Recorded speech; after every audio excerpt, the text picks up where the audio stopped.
Hello guys, welcome to the GS humour. मित्रों, ISFR के second part में आपका बहुत बहुत स्वागत है। और ये हमारा भारत वन स्थिति रिपोर्ट का दूसरा भाग होने वाला है। पहला पार्ट तो हमने देख लिया है। पहले पार्ट में हम कुछ चीज़ों को देख चुके थे। जो रिमेनिंग चीज़ें बची हुई हैं, उन सारे फैक्ट्स को, उन सारी चीज़ों को हम अपने सेकंड पार्ट में कवर करने वाले हैं। इस दूसरे पार्ट को कवर करने के बाद आपके लिए आईएसएफआर में से कुछ भी नहीं बचेगा। जो इंपॉर्टेंट टॉपिक्स होंगे वो कंपाइल करके आपको इन दोनों वीडियोस के थ्रू मिल जाएंगे। इसके अलावा आईएसएफआर के लिए आपको कुछ भी पढ़ने की जरूरत नहीं पड़ने वाली है। तो मित्रों, बिना देरी किए हुए हम अपने जो सेकंड पार्ट है आईएसएफआर का, उसके बारे में बात करते हैं। पहले पार्ट में हमने देखा था कि पहले पार्ट में तो हम राज्यों के बारे में बात कर चुके थे कि किस राज्य में कितना वन है, सबसे ज्यादा वन कौन से राज्य में पाया जाता है। लेकिन इस पार्ट में हम शुरुआत करेंगे यूटी से, यानी कि जो संघ शासित क्षेत्र हैं उनसे हम शुरुआत करने वाले हैं। इसी कड़ी में हम सबसे पहले स्टार्ट करते हैं। हमारा सबसे ज्यादा जो फॉरेस्ट एरिया है वो हमारे कौन से यूटी में है, यानी कि सर्वाधिक जो वन क्षेत्र है। हमें क्षेत्र में, एरिया में और प्रतिशत में कंफ्यूज नहीं होना है।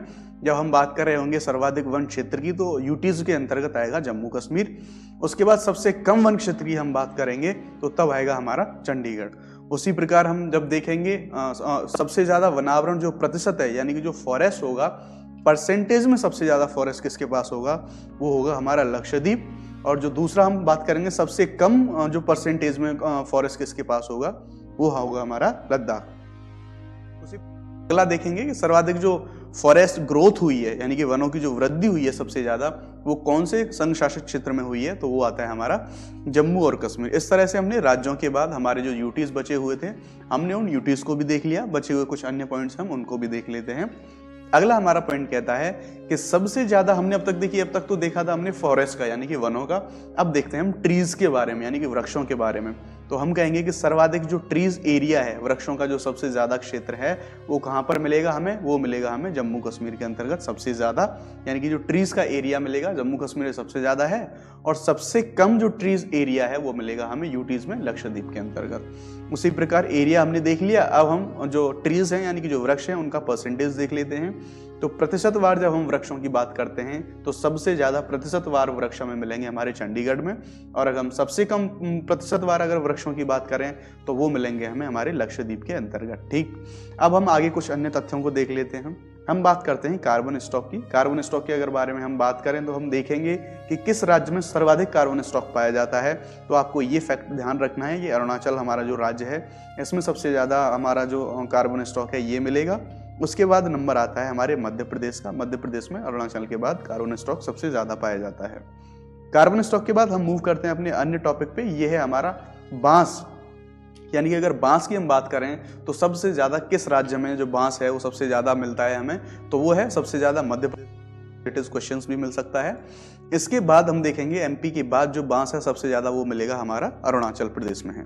इसी कड़ी में हम कुछ आगे अन्य तथ्यों को देखेंगे हमारे जो आईएसएफआर रिपोर्ट है इसके संबंध में। अब हम देखेंगे हमारे जो टाइगर रिजर्व्स हैं, टाइगर कॉरिडोर्स हैं, उनसे रिलेटेड जो फॉरेस्ट रिपोर्ट है हमारी, ये क्या कहती है। तो पहले इसमें ओवरव्यू दिया गया है कि भारत में जो टोटल टाइगर रिजर्व हैं प्रेजेंट में वो कितने हैं, उनका नंबर दिया गया है, यानी कि 54। उसके बाद जो टाइगर कॉरिडोर के बारे में बात की गई है कि कुल टाइगर कॉरिडोर भारत में कितने हैं, तो 32 हैं, ये इसके बारे में बताया गया है। उसके बाद अब आते हैं सर्वाधिक और सबसे कम, ये वाली इन चीजों पर। चलिए देखते हैं हम सर्वाधिक वनावरण वाला जो टाइगर रिजर्व है, यानी कि जो फॉरेस्ट का एरिया वाइज अगर हम देखेंगे तो ऐसा कौन सा टाइगर रिजर्व है जिसमें एरिया वाइज सबसे ज्यादा फॉरेस्ट पाया जाता है, तो वो है हमारा नागार्जुन सागर श्रीशैलम टाइगर रिजर्व, जो कि कहाँ मिलता है, हमारा आंध्र प्रदेश के अंतर्गत पाया जाता है ये। अब हमने यहाँ पर एरिया वाइज तो देख लिया। अब हम उसी प्रकार राज्यों की तरह हम देखेंगे जो परसेंटेज वाइज है हमारा जो कौन सा टाइगर रिजर्व है उसको भी देखेंगे। तो यहाँ पर नेक्स्ट पॉइंट है हमारा सर्वाधिक वनावरण प्रतिशत टाइगर रिजर्व, यानी कि पक्के टाइगर रिजर्व, जो कि अरुणाचल प्रदेश के अंतर्गत है।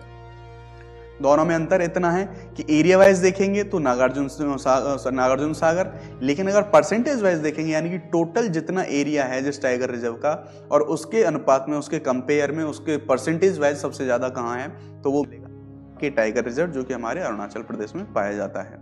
उसके बाद देखेंगे हम सर्वाधिक वनावरण वाला टाइगर कॉरिडोर, यानी कि यहाँ पर वनावरण की बात की गई है, एरिया वाइज बात कर रहे हैं यहाँ पर। ठीक, यहाँ पर एरिया वाइज देखेंगे हम और ये बात हो रही है कॉरिडोर की। ऊपर बात करी थी हमने टाइगर रिजर्व की, और यहाँ पर बात कर रहे हैं हम कॉरिडोर की। तो एरिया वाइज जो कॉरिडोर सबसे ज़्यादा फॉरेस्ट जो कवर पाया जाएगा वो मिलेगा कान्हा टाइगर रिजर्व में। सिर्फ इनका नाम याद रखना है हमें।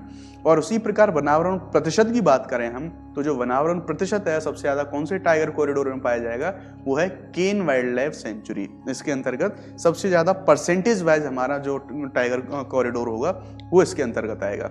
उसके बाद ISFR के हम कुछ अन्य तथ्यों को देख लेते हैं।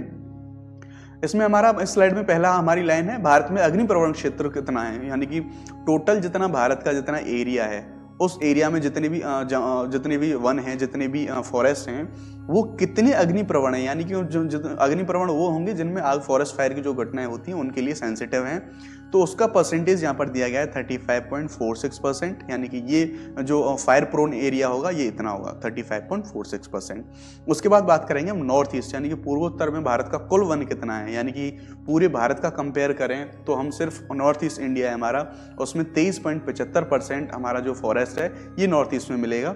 इस तरह से इस फैक्ट के द्वारा हम ये देख सकते हैं कि हमारा जो नॉर्थ ईस्ट है वो फॉरेस्ट के लिए और बायोडाइवर्सिटी के लिए बहुत बहुत इंपॉर्टेंट हो जाता है। उसके बाद एक अन्य फैक्ट ये है कि विश्व में सर्वाधिक वन क्षेत्र, यानी कि पूरे वर्ल्ड में सबसे ज्यादा फॉरेस्ट जो एरिया है, यहाँ भी हम वर्ल्ड की बात कर रहे हैं और बात कर रहे हैं एरिया वाइज। हम आगे परसेंटेज वाइज भी देखेंगे, लेकिन अभी हम बात कर रहे हैं एरिया वाइज। तो विश्व में किस देश में सबसे ज्यादा जो फॉरेस्ट कवर है, जो एरिया है, वो मिलेगा हमारा रशिया में सबसे ज्यादा।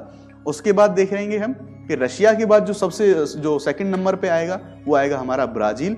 उसके बाद जैसे हम इनकी अगर प्रायोरिटी की बात करें तो हम दो को ही याद कर लेंगे, पहला हमारा रशिया, दूसरा हमारा ब्राजील। उसके बाद देख लेंगे हम कि भारत की पोजीशन क्या है। तो अगर भारत की पोजीशन देखेंगे तो भारत यहाँ पर स्टैंड कर रहा है 10वें नंबर पर। ठीक, भारत 10वें नंबर पर स्टैंड करेगा। इसी तरह से हम देखेंगे विश्व में सर्वाधिक वन प्रतिशत, हमने जो सर्वाधिक वनों का जो एरिया है वो देखा था।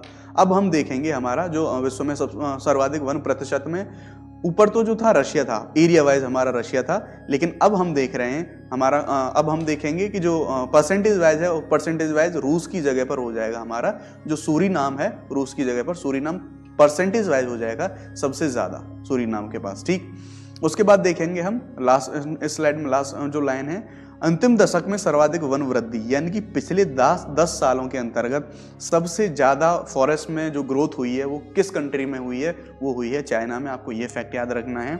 और इस संदर्भ में अगर हम भारत का रैंक देखें तो भारत में जो ग्रोथ के संदर्भ में जो भारत को रैंक मिली है वो है तीसरी रैंक, यानी कि पिछले दशक में भारत ने तीसरे नंबर पर सबसे ज्यादा अपने वनों में वृद्धि की है, वनों में ग्रोथ करी है।